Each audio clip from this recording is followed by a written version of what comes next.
নমস্কার, কেমন আছেন সবাই? মৌসামলি রান্নাঘরে একটি ব্লগে আপনাদের স্বাগত জানাই। আজকে আমি বেগুনের কালিয়া করব। কালিয়ার জন্য আমি একদম চিকন চিকন বেগুন নিয়েছি। এখানে আমি 500 গ্রাম বেগুন নিয়েছি। আজকে আমি এটারে কালিয়া করব। বেগুনগুলোকে আমি এইরকম করে কেটে নিয়েছি, মাঝখানে টুকরো করে নিয়েছি। এখানে আমি গোটা জিরে নিয়েছি। গোটা জিরাটা এখন আমি বেটে নেব।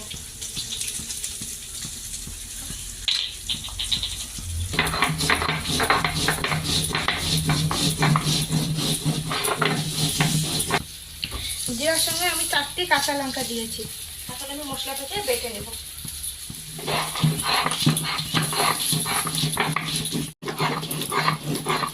জিরাটা বাটা হয়ে গেছে, এখন আমি নামিয়ে নেব। এই যে 2টি পেঁয়াজ কুচি করে নিয়েছি, পেঁয়াজটাকে বেটে নেব। আর 4টি রসুনের কোয়া নিয়েছি, একসঙ্গে বেটে নেব।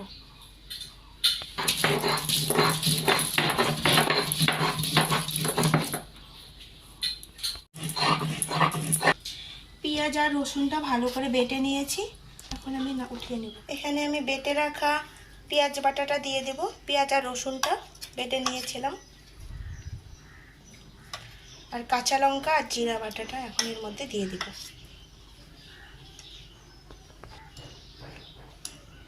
স্বাদ মতো লবণ, 1 চামচ হলুদ গুঁড়ো,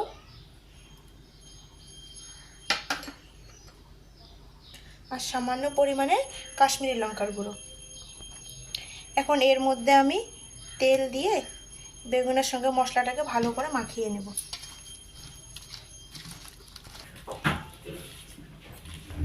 বেগুন সঙ্গে মশলাটা আমি ভালো করে মেখে নিয়েছি।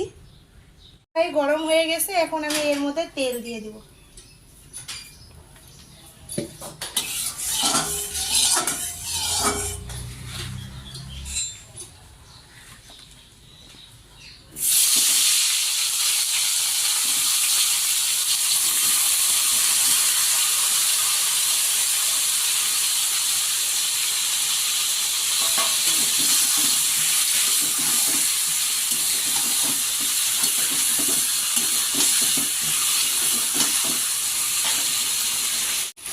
আমি 5 মিনিট ভাজা ভাজা করে নেব।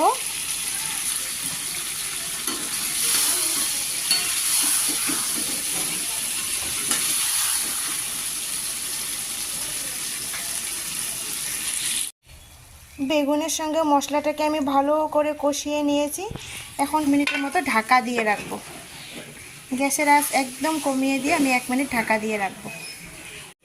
1 মিনিট হয়ে গেছে, এখন আমি ঢাকনাটাকে খুলে দেখব।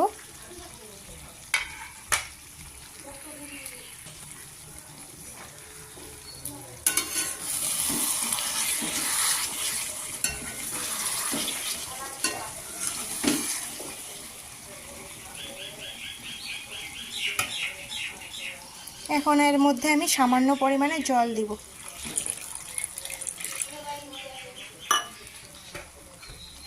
বেশি একটা জল দিব না, কারণ বেগুনটা অলরেডি সিদ্ধ হয়েই গেছে।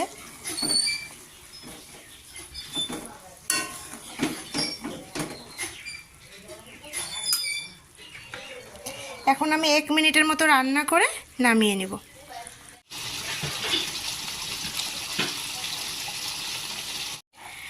রান্নাটা হয়ে গেছে, এখন আমি নামিয়ে নেব।